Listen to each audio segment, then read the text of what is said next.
Good morning बच्चों। आज हम हिंदी में पाठ 14 पढ़ेंगे, चिट्ठी के अक्षर।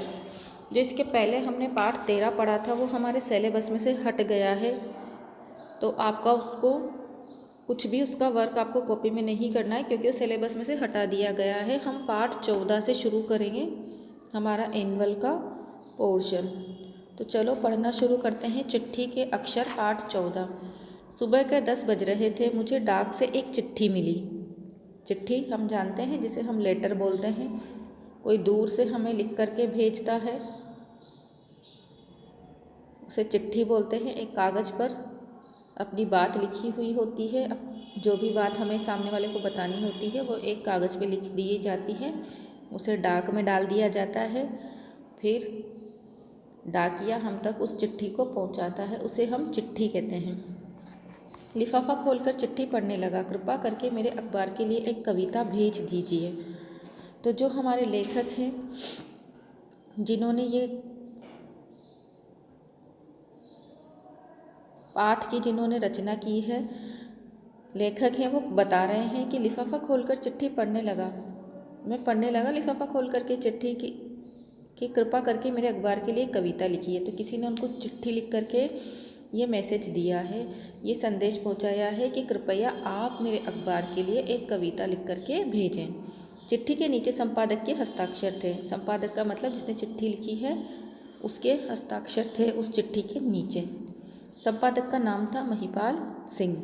चिट्ठियाँ तो बराबर आती रहती है, पर इस चिट्ठी ने मेरे मन को अपनी ओर खींच लिया। इसका कारण यह था कि चिट्ठी की लिखावट बड़ी ही सुंदर थी। अब लेखक कह रहे हैं कि चिट्ठियाँ तो अनेक आती है, पर इस चिट्ठी ने मेरे मन को अपनी ओर खींच लिया।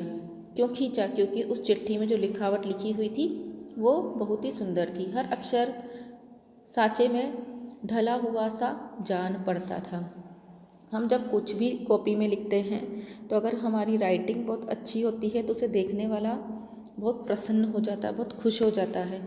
तो लेखक के पास भी एक ऐसी चिट्ठी आई जिसकी लिखावट इतनी सुंदर थी कि वो उस चिट्ठी को देख करके मोहित हो गए, प्रसन्न हो गए। महिपाल से मेरी कोई जान पहचान नहीं थी। जिन्होंने उनको चिट्ठी भेजी थी उनका नाम था महिपाल और उनसे लेखक की कोई जान पहचान नहीं थी। यह उनकी पहली चिट्ठी थी। लिखावट देखकर मेरे मुंह से अनायास ही निकल पड़ा, वाह बड़ी सुंदर लिखावट है। तो उन लिखावट इतनी सुंदर थी कि चिट्ठी खोलते ही उनके मुंह से अचानक से निकल पड़ा, वाह बड़ी सुंदर लिखावट है। जैसे कि कभी कॉपी चेक करते समय हम देखते हैं आपकी राइटिंग कितनी सुंदर है तो हम कहते हैं अरे वाह कितना सुंदर लिखा है, बहुत अच्छी राइटिंग है तुम्हारी। तो वैसे ही लेखक को एक चिट्ठी मिलती है, उसकी लिखावट इतनी सुंदर होती है कि वो देखते ही बड़े प्रसन्न हो जाते हैं। कविता अखबार में छपी, जिसका अंक मेरे पास आया।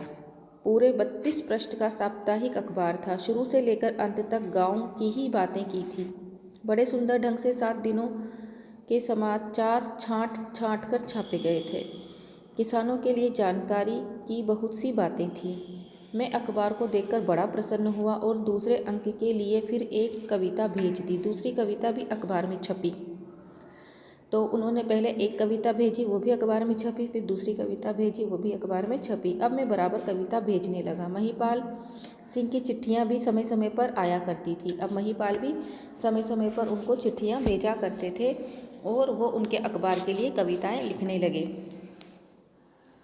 वे कभी कविता मंगाते और कभी कहानी मंगाते। मैं बराबर उनकी इच्छाओं की पूर्ति कर दिया करता था। इसका परिणाम यह हुआ कि हम दोनों के मन में एक दूसरे के लिए प्रेम पैदा हो गया। लगभग साल 1.5 साल बीत गया। महिपाल सिंह ने अपने एक पत्र में लिखा, यदि आपका कभी इधर आना हो तो मेरे ही घर ठहरने की कृपा करना। तो महिपाल सिंह ने उनको एक चिट्ठी फिर लिखी कि अगर आप कभी इधर आते हों जहाँ पर वो रहते हैं तो कृपया आप मेरे घर पे ही रुकना। ठहरने का मतलब रुकना। मैंने भी उत्तर में लिख दिया, यदि उधर आना हुआ तो आपके दर्शन जरूर करूँगा। संयोग की बात 2-2.5 महीने बाद मुझे उधर एक शादी में जाना पड़ा। मैंने अपने आने की सूचना महिपाल सिंह को दे दी। नियत तिथि पर मैं शादी में सम्मिलित होने के लिए गया। जब बारात से छुट्टी पा गया तो महिपाल सिंह के घर गया। महिपाल सिंह घर के बाहरी कमरे में कुर्सी पर बैठकर मेज के सहारे कुछ लिख रहे थे। इसके आगे का पार्ट आपको खुद को स्वयं रीड करना